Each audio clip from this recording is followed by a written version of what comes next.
Hello बच्चों, let's read the question. Question says a string of length L and mass M is lying on a horizontal table. A force F is applied at one of its ends.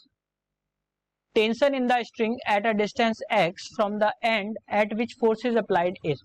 Four options given. We just have to find out the solution. So बच्चों, इस solution में हम सबसे पहले बात करेंगे की concept की. तो यहां से ध्यान रखिए, न्यूटन के सेकेंड लॉ ऑफ मोशन के अकॉर्डिंग हम देखें तो F is equal to ma होता है. ध्यान रखिएगा.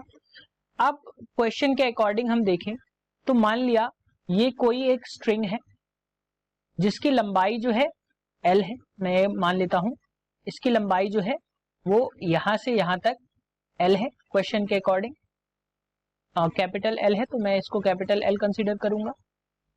और इसका मास जो है कैपिटल M है. एक हॉरिजॉन्टल टेबल पे ये पड़ी हुई है. अब यहाँ पे देख रहे हैं हम, इसके एक एंड पे हमने फोर्स अप्लाई किया F.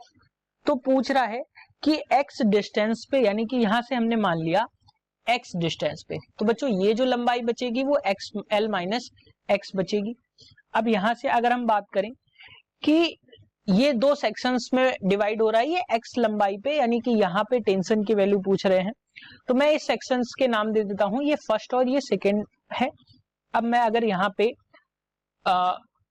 मास की बात करूं तो इसका जो मास होगा, इस सेक्शन का मास होगा, या हम सेक्शन 2 के मास की बात करें तो इसका मास जो हो जाएगा वो हो जाएगा आपका, मान लिया हमने m2 हो जाएगा. m2 इक्वल टू मास क्या हो जाएगा, टोटल मास बाई लेंथ, और इसको हमने L माइनस एक्स से मल्टीप्लाई करा दिया तो m2 का मास हो गया, यानी मास m2 जो सेक्शन है उसका मास हो गया.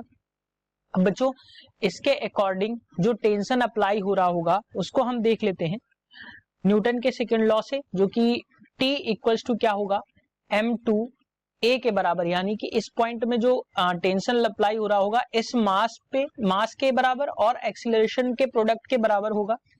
तो यहां से अगर हम बात करें T इक्वल्स टू m2 की value I m by L into L minus x into, अब हम a की बात करें तो a इज इक्वल टू, ध्यान रखिए f is equal to ma से हम a इज इक्वल टू निकालेंगे तो f बाई m आ जाएगा. सो बच्चों यहां से अगर हम a की वैल्यू पुट करें तो हम यहां पे रखेंगे f बाई m.